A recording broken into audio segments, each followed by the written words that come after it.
ሰናይ ኢቨንት እና ዲኮር አዳራሽ አምርቻለሁ። ወደ 15 ዓመት በላይ ሳይሆን አይቀርም። እስቲ ዲኮር ላንቺ ምንድነው?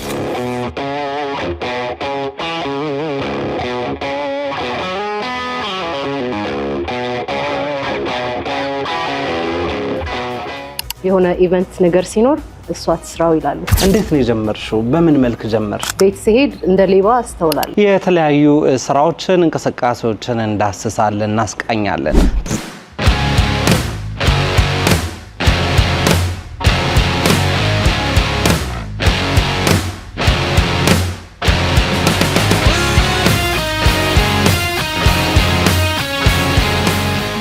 እስከከፈለ ድረስ ግን ምንም ነገር አምሮ ይሰራለት። የመጀመሪያ ስራዬ ግን መልስ አትናደሽም? ያኔ ወይኔ ያንቃባል ጥለው ላይክ ሊትራሊ ለምኛት ነው የሰራሁት።